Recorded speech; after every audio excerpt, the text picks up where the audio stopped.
आज भोपाल के मेयर के घर में एक बम धमाका हुआ जिसमें उनके भाई सैफ की दुखद मृत्यु हो गई। अब तक मिली जानकारी के अनुसार यह धमाका सिलेंडर फटने की वजह से हुआ।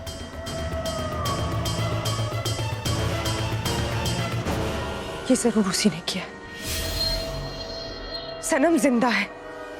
अब यकीन हुआ तुम दोनों को? मुर्तजा कहाँ है? पता नहीं, सुबह से ही गायब है वो। इससे पहले कि सनम के इंतकाम की चिंगारी शोला बनके हम सबको जला दे, मुझे जाके नूर से मिलना होगा। मुर्तजा ने उसे अपने हाथों से धक्का दिया। इतनी ऊंचाई से गिरे, वो जिंदा नहीं मुर्दा। अगर ऐसा है तो आहिर जी की लाश क्यों नहीं मिली? रजिया भी के कहने पर हमने पूरे इलाके की खाक छान ली। 2 लाश मिली हैं। दोनों का होलिया बिल्कुल वैसा ही है जैसा हमें बताया गया था।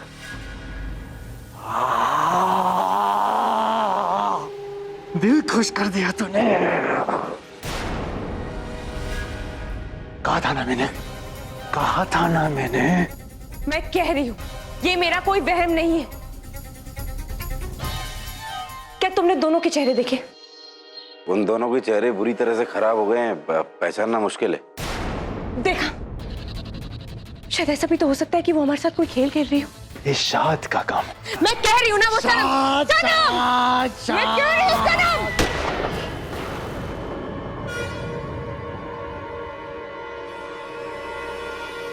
ये चाहे किसी का भी काम हो,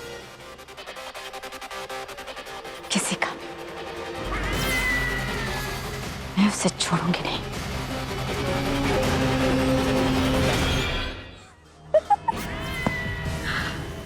जानते हो शायद कभी कभी दुश्मन भी दोस्त से अजीज लगने लगते हैं। देखो ना, बातों ही बातों में तुमने मेरा कितना बड़ा काम आसान कर दिया। अभी तक मैं इस बात को लेकर कंफ्यूज हो रही थी कि सनम जिंदा है या नहीं जिंदा है, पर उसके लिए तुम्हारी तड़प देखकर मुझे पूरा यकीन हो गया है कि वो जिंदा है। लेकिन अल्लाह किसी पर बार बार मेहरबान नहीं होता है। उसने नाजिया को तो मुझसे बचा लिया, लेकिन वो खुद को मुझसे कैसे बचाएगी?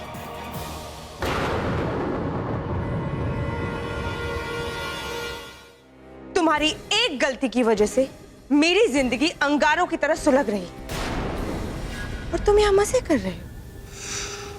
गुस्सा, इतना गुस्सा करना ही है तो मुर्तजा के पास आके कर। दावेदार है तेरे। मुर्तजा भी तो तेरा अपना ही है।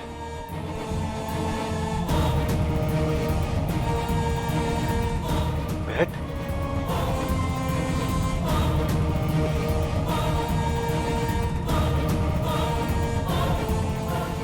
मजे करना मुर्तजा का मिजाज है।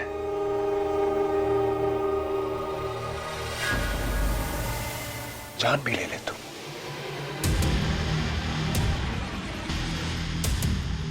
दिल लगे करना नहीं छोड़ूंगा। तुम अपने आप को 30 मार खां समझते हो ना, तो उस मामूली सी लड़की से धोखा कैसे खा?